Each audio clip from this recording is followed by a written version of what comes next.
जिस स्तर से पूरे जुनून के साथ आपने काम किया है वो अब वो पंचायत स्तर पर पहुंचना चाहिए और पंचायत के लोगों को भी लगना चाहिए। करता है वही बड़ा होता है, तो इसीलिए और वर्ग ही पूजा है। महात्मा गांधी का नाम जब हम लेते हैं तो उन्होंने कहा था काम ही पूजा है।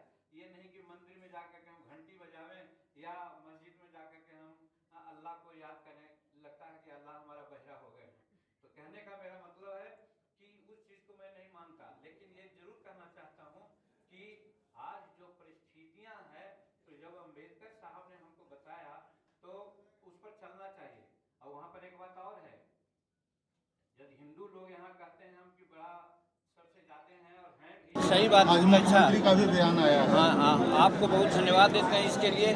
हम लोग आज नहीं दसों वर्ष से, या खास करके जब ताल कटोरा स्टेडियम में 2017 में कॉन्फ्रेंस कर रहे थे, उस समय भी हम लोग मांग किया था कि जातीय जनगणना होनी चाहिए।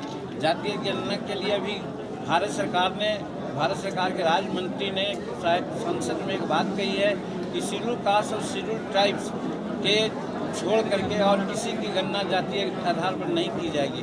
तो शेड्यूल कास्ट की जनगणना और शेड्यूल ट्राइब्स की जनगणना कराने का निर्णय लिए हैं, उसके लिए तो धन्यवाद देते हैं, लेकिन मांग करते हैं कि जातीय जनगणना सभी जातियों को होना चाहिए, चाहे जिस वर्ग के हों वहाँ होना चाहिए, ताकि ये पता चले कि किसकी जनसंख्या है और वो आज भलाई के लाभ के लिए या कोई बात के लिए जनसंख्या देखा जाता है। जिसकी जितनी जनसंख्या भारी मिले उसको उतनी हिस्सेदारी की बात आती है। तो इसलिए जातीय जनगणना बहुत आवश्यक है। ये आज के दिन में भी हम लोग मांग करेंगे और मांग उठती है। सर, मंदिर के बारे में आपका बयान आया है जिसकी बड़ी चर्चा हो रही है। क्या मंदिर पर आपका कोई बयान आया है? मंदिर पर धर्मांतरण? हाँ, धर्मांतरण पर अभी हमारे एक साथी बोल रहे थे, आपने सुना होगा। हमारा कहना है, हमें कहा है, रहीमन कवि का एक है पंक्ति कि रहीमन असुआ नयन ढरी जिये दुर्ग प्रकट करे जाहि निकारो गे थे कसन भेद कहे। कहने का मतलब कि आज जब हम हिंदू में हैं तो हमको समान दर्जा मिलना चाहिए। तहाँ ऊंच नीच जात पात छुआछूत सबकी बात है।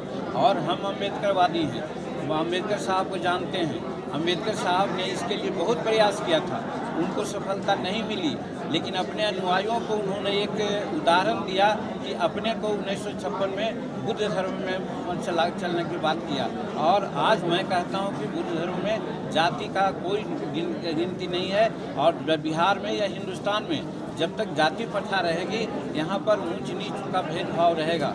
इसलिए जाति विहीन समाज का निर्माण हो, इसके लिए हम लोग विश्वास करते हैं। और इस संदर्भ में यदि कोई धर्मांतरण करना चाहता है, अपना धर्म पलटना चाहता है, तो उसका उन्हें स्वतंत्रता है, धर्म की स्वतंत्रता है, प्रचार करने की स्वतंत्रता है, मानने की स्वतंत्रता है।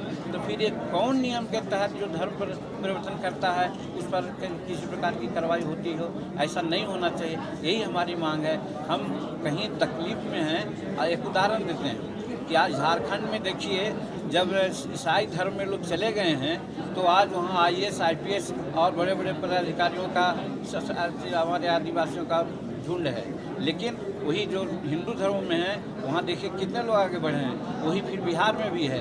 तो मेरा कहने का मतलब है कि जहाँ हमको शिक्षा समान रूप में मिले, हमको खाने पीने के लिए मिले, हमको इज्जत मिले, हर तरह का अपने सुख सुविधा मिले, तो अपना हमारा आज़ादी है कि हम वहाँ जा सकते हैं। संविधान ऐसा अलाउ करता है। लेकिन कुछ लोग जो कट्टर धर्मवादी हैं, उनका कहना है कि ये गलत हो रहा है। इस चीज़ को हमने कहा कि वो गलत नहीं हो रहा है। अपने मन से जा रहे हैं, अपने भलाई के लिए जा रहे हैं, तो कोई गलत नहीं है।